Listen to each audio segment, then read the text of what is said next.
It's more important now than ever to know where your seafood comes from. And the smartest thing that we can do is to find out where your fish comes from and to demand US caught fish and US caught seafood. The United States has the highest level of enforcement in order to bring us seafood in the best way that we know how to take from the ocean and get to our plates. Us as fishermen, our job and our desire is to educate the consumer. And the more we can educate them, the more they realize and the more they know what they're purchasing and why they're purchasing it. That they're not just purchasing a product, they're purchasing our overall sustainability and healthier fisheries for them and for the oceans as well. The commercial fishermen in the United States, they work a lot with different science groups and organizations to just keep an eye on stocks and preserve our fisheries so my kids and my grandkids will be able to keep doing this. Those foreign boats are selling to our markets at a cheaper price. And so we're trying to go by all the rules and get a certain price, and we're getting less. I think when people try to define sustainability in fisheries, typically what's thought of is sustainable populations or sustainable harvest. Because we're using these fisheries for food, we also need to think about sustainable behavior. Personally, I don't think that any kind of waste of a natural resource is sustainable behavior, and that's a part of the problem. Another part of educating the consumer will be educating the consumer about some of the secondary cuts. It gives access to other people who might not be able to afford what will be known as prime cuts of fish.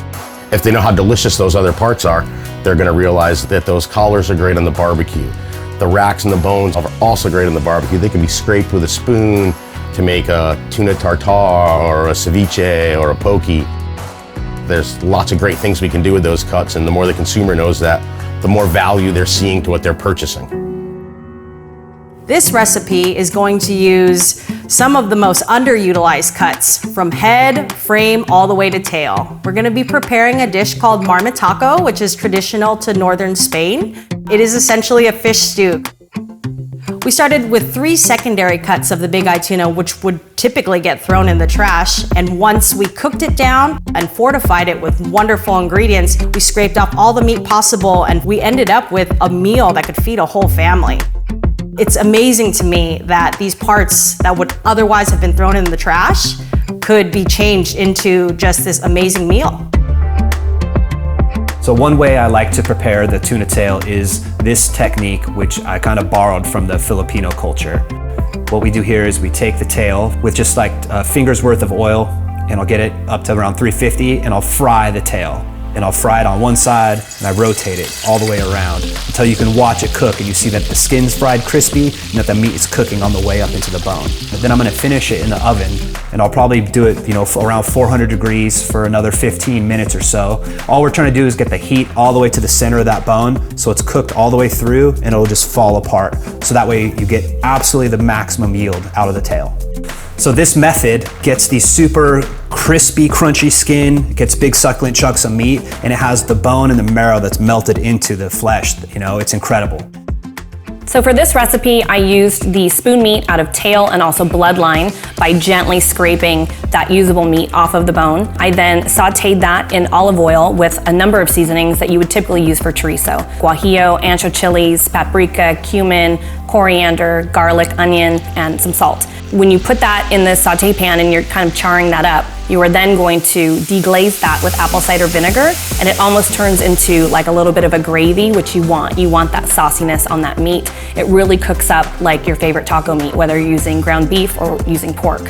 So now you can put that chorizo mixture on anything. It could go on your chilaquiles, it could go on your nachos, it could go on a tostada or just a taco. I love flavoring fish with different parts of itself. And that could be anything from tuna sushi flavored with the eyeball juice glaze, tuna steak in tuna broth.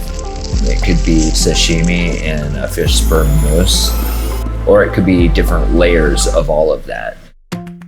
So you've kind of got this animal, you take it apart, and you mess with every little part to make it as amazing as possible, and then you put it back together again, and it just kind of causes these fireworks of flavor, but it all ties together because it was all its own flavor. We're so caught up with organic and farm to table and where does our stuff come from? Well, this is a missing component that we need to plug in. We're gonna find ways to use offcuts and to feed more people with the same amount of fish, but knowing where it comes from, this is what we need to do in order to just make a step in the right direction.